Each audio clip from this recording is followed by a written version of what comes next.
for me, like, the money's always been secondary. Like, of course, the main focus of Todd is to help these independent brands try and grow as much as they can. Like, that's always been. And again, like, you asked me earlier about, how did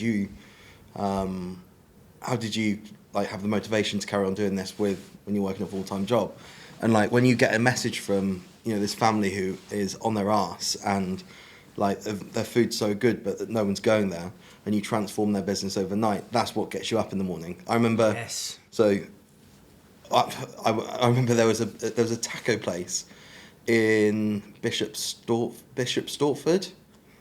And I went North London. That's like towards North London, miles away. And yeah, swearing. Yeah. Go for it. Yeah. And I remember I went out the night before. I actually think I went to Fabric or I went to Egg. Anyway. Egg slut. And I got in late and I said to this guy, I'll be there. I want to go and film him. I reached out to him. I thought there wasn't much on social media, but I thought, God, his birria looks really good, and he's doing a birria pizza. And I woke up in the morning. I was like, "Oh God, I'm going to cancel. I just can't do this. I'm going to cancel."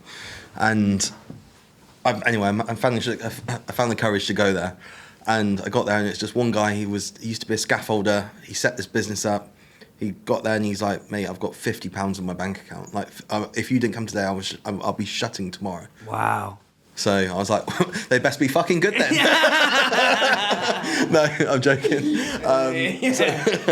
But then we got there and he started making like this consomme, and he was pouring in like these like chilies and all this spice blend, and I was just like, I've never seen anything like this before. Yeah. It's kind of like the first birria taco spot. Birria, for listeners, is like a beefy. Beefy taco. But it's like when it's like more of a saucy sort of, isn't it? Yeah, it's like a stewy kind of thing, isn't it?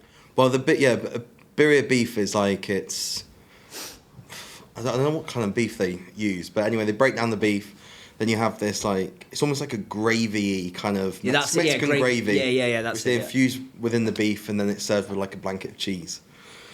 But anyway, I went there and did this video for him, and it just went crazy, like mental. Like got 2.5 million views online, like queues down the door. He then actually had to shut for 2 weeks because his butcher had sold out of meat. So he's just had this like viral video. Doesn't know what to do. He doesn't want to employ anyone else because how long does the video last? It's still him just in this little shop, and they had to shut for 2 weeks because he couldn't get any beef. And it was just like he was messaging me. He's like, "Mate, I don't know what to do." Oh, really?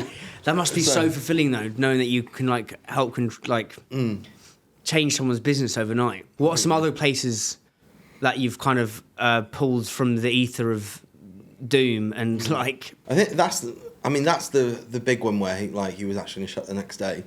But I think a lot of these like independent family businesses, like they don't run their own social page. They don't really know what they're doing. They're relying on their normal income of people in each week. And when you do a video and it gets like 1 million views, like for the next 2 months, you are fully booked. Like, there's that many eyes on these videos now from creators, and even if the video goes viral for the wrong reason, people will still be going there. Like it's eyes. Any kind of publicity is good publicity now. Espressos is sponsored by supply chain software gurus Unleashed. It talks to your e-com and accounting software. It's helped Islands cut admin time in half, get granular clarity on your margins, know where your stock is. Don't miss availability. Brands like Candy Kittens, Tiny Rebel, and Trip all use Unleashed, and so should you.